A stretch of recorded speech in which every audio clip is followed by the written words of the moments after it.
এইটা দেখতে পাওয়া যায়, এই পাহাড়গুলো এই সামনে থেকে দেখতে পাওয়া যায়। এইটা হচ্ছে মেন রাস্তা যেটা আমাদের বালেমু চেকপোস্ট অব্দি যাচ্ছে। একদিনের স্বপ্ন ছিল যে অরুণাচলে বাইক রাইড করার, তো ফাইনালি কারণ এর থেকে অনেক টাফ রাস্তা ছিল গুরুডাঙ্গারের রাস্তা, এটা তো তাও নিচে সমতলে, সেখানে অক্সিজেন কম।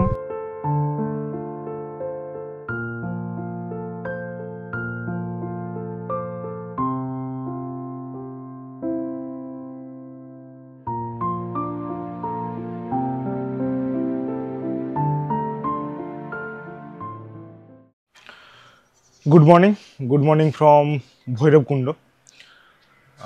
এখানে আমরা সিলো হোমস্টেতে ছিলাম, তো এবার আমাদের এখান থেকে বেরোনোর পালা আছে। তো এইখান থেকে যাব আজকে শেরগাঁও, আজকে ডেস্টিনেশন শেরগাঁওতে গিয়ে আজকে স্টে করবো। বেশি কিলোমিটার না, এখান থেকে মোটামুটি 100 কিলোমিটার মতোই রাস্তা হবে শেরগাঁও। তো শেরগাঁওতে গিয়ে আজকে সেখানে স্টে করব। তো আমরা ভেবেছি আজকে একটু লেট করেই বেরোবো, তো 11টার সময় এখান থেকে বেরোবো। আর আমাদের আইএলপি বানানো আছে, আইএলপিটা আমরা অনলাইনে বানিয়ে নিয়েছিলাম। তো আইএলপিটা আমাদেরকে শুধু চেক করাতে হবে বালেমু চেকপোস্টে। এখান থেকে আমরা যাবো বালেমু চেকপোস্ট, সেখানে গিয়ে আইএলপিটা চেক করে তারপরে আমরা ঢুকে যাবো শেরগাঁওতে।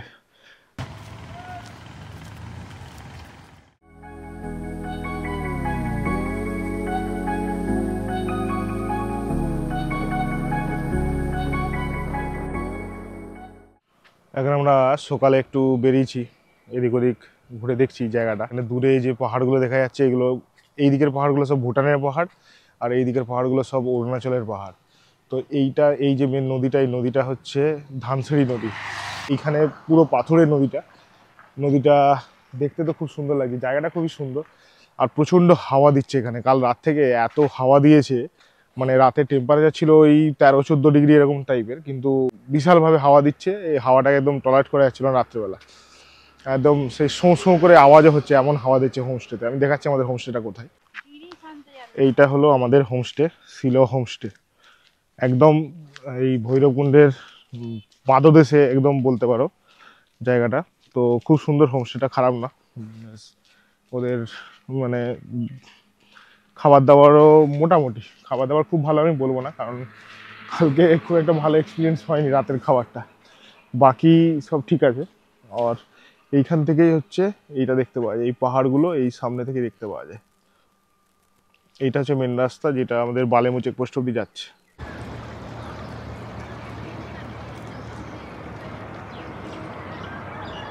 তো হোমস্টের ডাইনিং এরিয়া বলতে পারো। তো এখানে বসেই ব্রেকফাস্ট করব আমরা আজকে। দূরে পাহাড় দেখা যাচ্ছে জানলা দিয়ে, আর এইখানটায় বসে ঠিক আমরা ব্রেকফাস্টটা করব।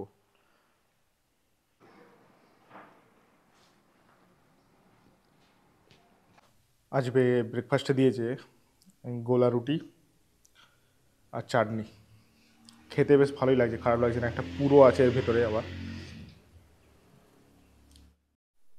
তো আমরা বেরোচ্ছি এখন।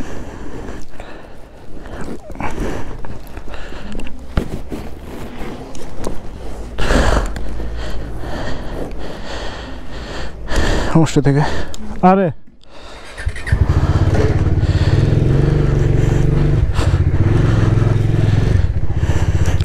এখানে রাস্তার একটু অফরোড আছে, দেখা যাক, ঘুরিয়ে তুলতে হবে মালটাকে।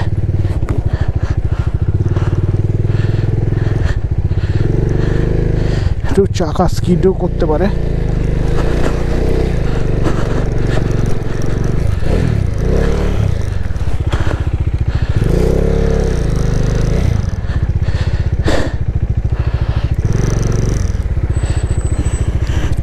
তো ভৈরবকুণ্ড থেকে বেরিয়ে গেলাম আমাদের হোমস্টে থেকে। আমাদের নেক্সট ডেস্টিনেশন হচ্ছে শেরগাঁও। তো সামনে পড়বে বালেমু চেকপোস্ট। এইটা হচ্ছে ধানসিঁড়ি নদীর উপর দিয়ে ব্রিজ করা আছে, ব্রিজের উপর দিয়ে যাচ্ছি। তো একটু পরে আমাদের একটা চেকপোস্ট পড়বে বালেমু চেকপোস্ট বলে।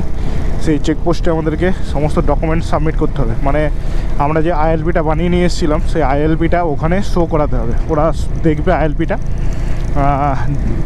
দেখার পর তারপর ওখান থেকে আমাদেরকে ছাড়বে। তো এখান থেকে ভুটান 0.5 কিলোমিটার। এইটা হচ্ছে ভুটানের গেট, এইখান থেকে ভুটান শুরু। ঠিক আছে, চ বেরিয়ে, আমাদের দেরি হয়ে যাবে না হলে। পরে ফেরার সময় দেখব।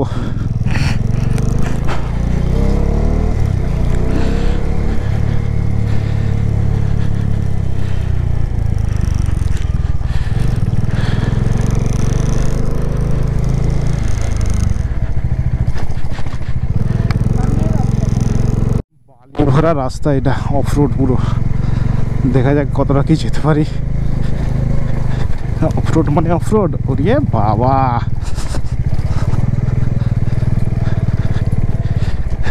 কি অফ রোড রে ভাই। আস্তে আস্তে যেতে হবে, সামনেটাই মনে হয় ঠিক আছে।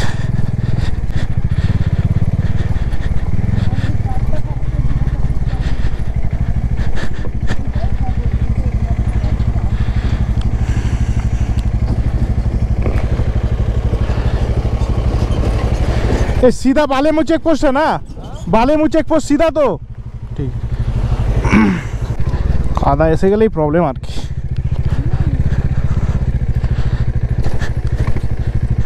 এই সাবাস,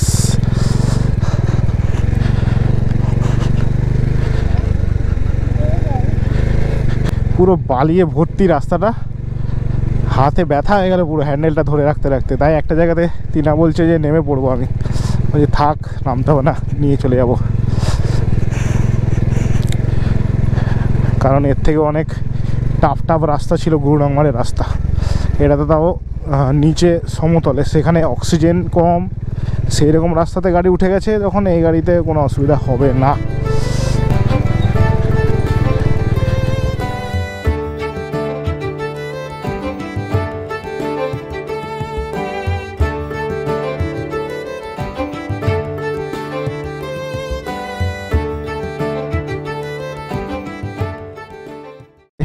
এটা মনে হয় চেকপোস্ট, এখানে আমাদেরকে গাড়িটা রাখতে হবে।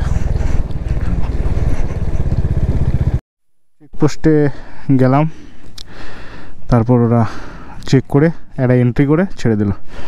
এটা এখানে এসেও করানো যায়। এখানে একজন দাদাকে জিজ্ঞেস করলাম, সে বললো 150 টাকা করে নিচ্ছে, আর আমরা বাড়ি থেকে করে নিয়ে এসেছি, আমাদের 500 টাকা করে লেগেছে। এবারে আমরা এই রিস্কটা নিইনি বলেই বাড়ি থেকে করিয়েছি। আর এখানে এসে করালে মোটামুটি 150 টাকা করে পার পার্সন লাগবে, দুজনের 300 টাকা। রাস্তা হয়ে যাবে 10 দিনের জন্য দেয় এরা। আর বাড়ির থেকে করালে এটা 15 দিনের জন্য 500 টাকা এক একজন করে নেয় আর কি, দুজনের 1000 টাকা করে লাগবে। সেখান থেকে এখানে অনেক সুবিধাই হয়ে যাবে সস্তায়। এলিভেশনটা দেখো, পাথুরের রাস্তা, তার উপরে এলিভেশন।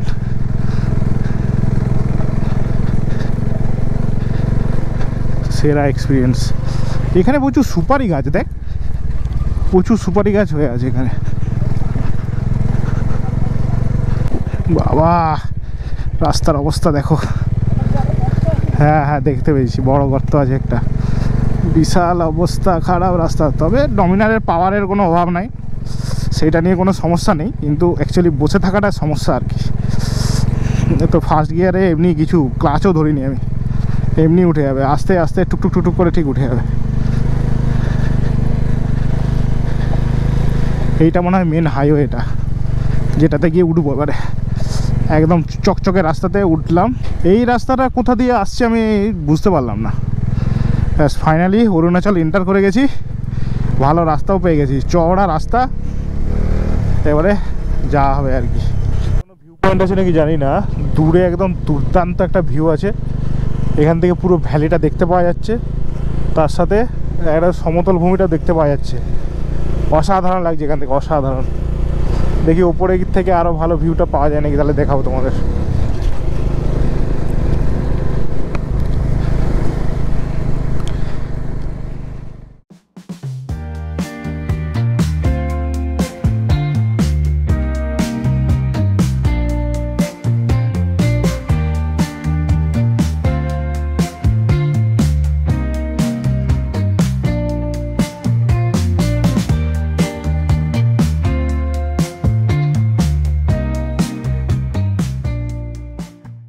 রাস্তা ব্যাপক চওড়া, দারুণ সুন্দর রাস্তা অরুণাচলের। শুধু ওই 10 মিনিটের রাস্তা যেটা বলেছিল হোমস্টে থেকে, ওই রকমই রাস্তা, একটু অফরোডিং আছে। তারপরে এখন এই রাস্তাটা পুরোটা মেনটেন হওয়ার কথা, মেনটেন আমি যেটুকু দেখেছি তাতে মেনটেন হবে। তো এইরকম রাস্তা থাকলে একদম সুপার রাস্তা, সুপার, কোনো অসুবিধাই নেই। 700 মাইল বলে একটা জায়গাতে এসে পৌঁছলাম। তো এর আগে ছিল 1300 মাইল, এখন 700 মাইলে এসে পৌঁছে গেছি। দেখা যাক। এরকম অসাধারণ সুন্দর একটা ভিউ আছে এখানে পাহাড়ের, আর পুরো পাহাড়গুলো একদম গ্রিনারি, একদম গ্রিন পাহাড়। আমার দিনের স্বপ্ন ছিল যে অরুণাচলে বাইক রাইড করার।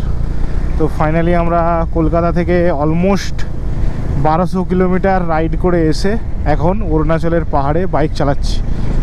মানে ভেবেও খুব ভালো লাগছে, মানে নিজে বিশ্বাসই করতে পারছি না যে চলে এসেছি আমরা সামহাও, কারণ অনেকটা রাস্তা। আর এমনিতেও আমাদের কোনোদিনও এইরকম এক্সপিরিয়েন্স ছিল না যে পরপর দুদিন প্রায় 500 কিলোমিটার রাইড করার। তো সেই রাইডটাও কমপ্লিট আমরা করে ফেলেছি কালকে। প্রায় প্রথম দিন তো প্রায় 800 কিলোমিটারের কাছাকাছি রাইড করেছি জলদাপাড়া যখন এসেছিলাম, কারণ শিলিগুড়ি অলমোস্ট আমার বাড়ি থেকে 600 কিলোমিটার, আর শিলিগুড়ি থেকে জলদাপাড়া প্রায় 150 কিলোমিটারের কাছাকাছি, কারণ জলপাইগুড়ি প্রায় 100 কিলোমিটারের কাছাকাছি, তারপরে আবার Jaldapara.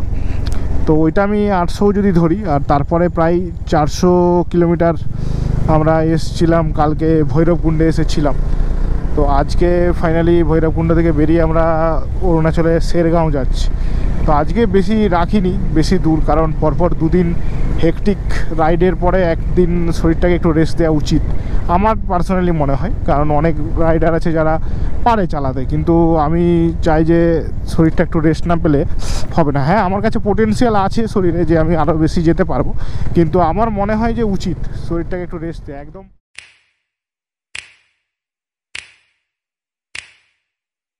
You know just what you do to me. Play my emotions like a pair of puppet strings. Did it ever occur to you my heart's more than a toy? Please go easy on me, babe. Send message after message, forward my calls. Next day you hit me back like nothing happened at all. What about all the things you used to say to me? This ain't the way it's supposed to be. And you know I wouldn't do that to you. You know I wouldn't treat you that way, no.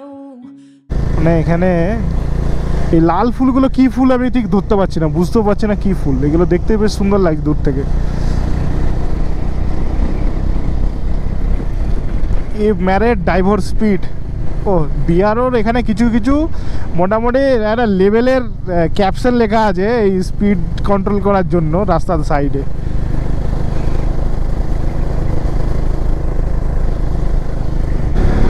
আমরা অনেকটা উপরে চলে এসেছি, এখন ঠান্ডাটা মোটামুটি বেড়ে গেছে, মানে হাতে ভালোই ঠান্ডা লাগছে এখন। দেখা যাক আর কতক্ষণ লাগে। গুগল আন্টি বলছে আর 40 মিনিট লাগবে। টোটাল 26 কিলোমিটার বাকি আছে, আর 40 মিনিট লাগবে। Dreaming in dreams bigger than me, taking my time, giving to me, paint my life into a masterpiece,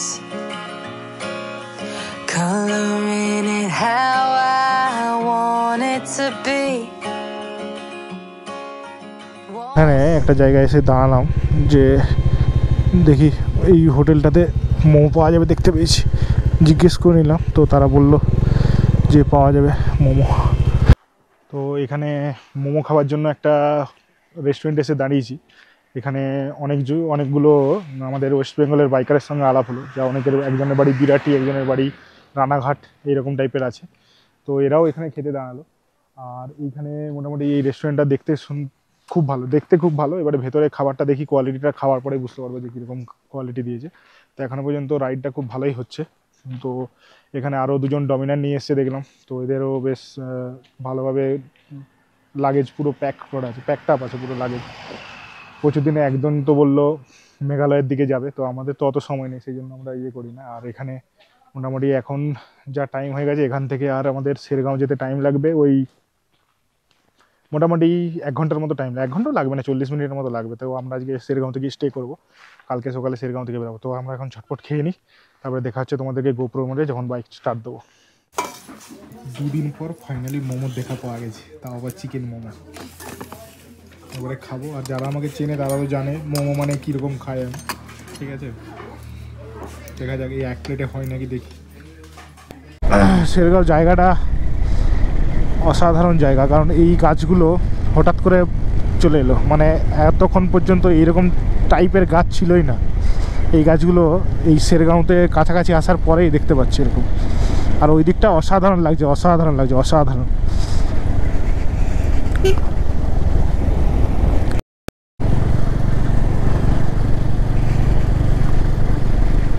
এটা মেন মার্কেট তাওয়াং, এই তাওয়াং বলছি শেরগাঁও। বেশ ঠান্ডা আছে এখানে, বেশ ঠান্ডা। হোমস্টের কাছাকাছি চলে এসেছি। তো আমাদের হোমস্টেটার নাম হচ্ছে দর্জে হোমস্টে। এবারে সেইটাই দেখতে হবে কোন দিকে যাওয়া যায়। अच्छा दोरजे होम स्टे आपको पता है? कौन सा? दोरजे होम स्टे दोरजी है? है, ऊपर तो है क्या ऊपर? ऊपर है। এটা টিউলিপ ভ্যালিটা তো ভুল হয়ে গেছে। তো এ হোমস্টের মালিক নিচে নেমে এসেছিল, তো এইটা এখান দিয়ে যেতে হবে। বাবা ডমিনার ইজ ডমিনার, ঠিক আছে, কিচ্ছু করতে হবে না তোকে, চুপচাপ বসে থাক। নামার সময়টা একটু প্রবলেম হতে পারে, যদি নামার সময়টা হয়তো তোকে নামতে হতেও পারে, কিন্তু হবে না। না না, এটা তো অন্য হোমস্টে।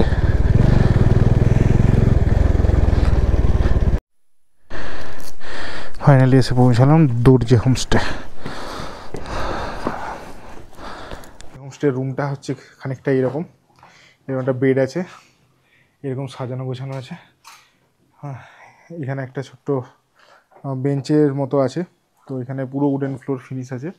আর এইখানটা একটা ওয়ার্ড্রোব করা আছে, তার সাথে আয়না আছে। হ্যাঁ, আর সবথেকে ভালো লেগেছে আমার ওয়াশরুমটা, এই বড় একটা washroom, shower, geyser, western toilet, একদম পরিষ্কার পরিচ্ছন্ন একদম। হোমস্টে থেকে এখন চা দিয়ে গেছে, আর এই চা বানানোর পিছনে আমাদের মানে একটা আলাদা এক্সপিরিয়েন্স আছে, সেটা সিকিমে ছিল। এরা চাতে কী যে একটা মশলা দেয় আমি জানি না, জঘন্য খেতে লাগে। সেই জন্য যেখানেই আমরা চা খাচ্ছি আমরা বলছি সিম্পল দুধ চা, তার সাথে শুধু আদা দিয়ে ফুটিয়ে দিলেই হবে, আর কিচ্ছু করতে হবে না। তো এখন দেখছি এরা ওইভাবেই দিচ্ছে, তো চাটা খেতে ভালো লাগছে। নাহলে যারা তোমরা পাহাড়ে এসছো তারা জানবে যে চায়ের মধ্যে একটা কি আলাদা মশলা ওরা দেয়, যেটা একদম মানে খেয়ে কীরকম, মানে ভালো চাও বাজে লাগে খেতে। আমার তো বাজে লাগে, অনেকের আবার ভালোও লাগতে পারে, সেটা আমি জানি না। তো আমার তো বাজেই লাগে, আমি সেই জন্য বলেছি শুধু আদা দিয়ে চাটা ফুটিয়ে দেবে। আর মারাত্মক ঠান্ডা এখানে শেরগাঁওতে, না এত ঠান্ডা, সমস্ত কিছু পরে নিয়েছি ফ্রেশ ট্রেশ হওয়ার পর, বিশাল ঠান্ডা শেরগাঁওতে।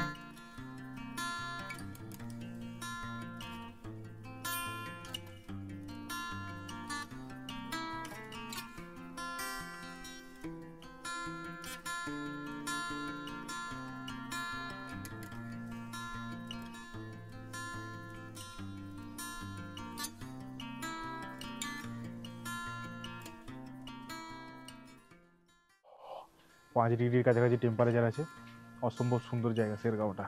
এই হোমস্টেটা তো আরও ভালো, হোমস্টেটা একদম সেরা জায়গাতে।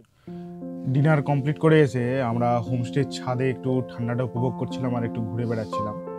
আর কালকে আমরা শেরগাঁও থেকে যাব চুক ভ্যালি, দিরাং। তো দেখা হবে তোমাদের সাথে পরের এপিসোডে। সবাই ভালো থাকবে, সুস্থ থাকবে, টাটা।